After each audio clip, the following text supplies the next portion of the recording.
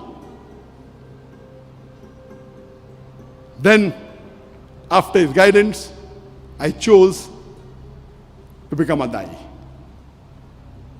The second thing I learned from him was, doctor Zakir Naik نے کہا کہ ڈاکٹر اسرار احمد نے مجھے دوسری نصیحت کرتے ہوئے واضح الفاظ میں کہا کہ اگر ایک کامیاب داعی اور مبلغ بننا چاہتے ہو تو اپنی ذاتی زندگی کی ضروریات کو کم سے کم کر دو، بہت کم، جتنی کم ہو سکے۔ میں نے فوراً سے پوچھا، مجھے ایسا کیوں کرنا ہوگا ڈاکٹر اسرار احمد صاحب؟ ڈاکٹر اسرار احمد نے جواب میں کہا کہ اگر آپ مہینے کے اپنے تمام تر اخراجات کو بہت کم، بالکل کم سطح پر لے آئیں گے تو آپ سچ کو کھلے دل سے اور آزادی کے ساتھ بول سکیں گے۔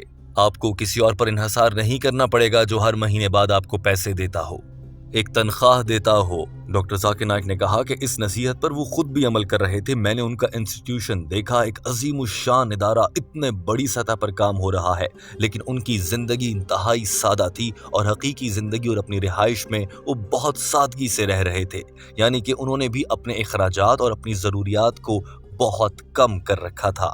ڈاکٹر ذاکر نائک نے ڈاکٹر اسرار احمد کو دعا دی اور یاد کرتے ہوئے کہا کہ اللہ اس شخص کو جنت میں جگہ عطا فرمائے۔ اور میں آپ کو بتانا چاہتا ہوں کہ اپنی ذاتی ضروریات کو کم رکھ کر دعوت و تبلیغ کرنے سے میں اب آزاد ہوں اور میں جو چاہوں ڈنکے کی چوٹ پر سچ اور دین حق کی بات کر سکتا ہوں، کیونکہ مجھے یہ خطرہ نہیں ہے کہ کہیں سے میرے پیسے آنا بند ہو جائیں گے۔ ڈاکٹر ذاکر نائک نے اپنے الفاظ میں کہا کہ میں سمجھتا ہوں کہ میں نے جو ڈاکٹر اسرار احمد کی اس دوسری نصیحت پر بھی عمل کیا اور اپنی ذاتی ضروریات کو کم سے کم کر دیا، ماہانہ اخراجات کو کم سے کم کر دیا، مجھے لگتا ہے کہ آج میں جو کچھ بھی ہوں یہ میرے اسی فیصلے کی وجہ سے ہوں۔ the second thing I learned from him was, he told me that if you want to become a Da'i, see to it that you make your personal needs the minimum. I said, why? He said, if you make your personal need the minimum with the least amount of monthly requirement, you can speak the truth more easily. You won't have to depend on anyone. You won't have to depend on please someone who's paying your salary. See to it that your needs are the least. And I saw that he had such a big institution, but what a simple man, Dr. Israr Ahmed. May Allah grant him Jannah. And this thing, that not to spend excessively, was one of the cornerstone of my success.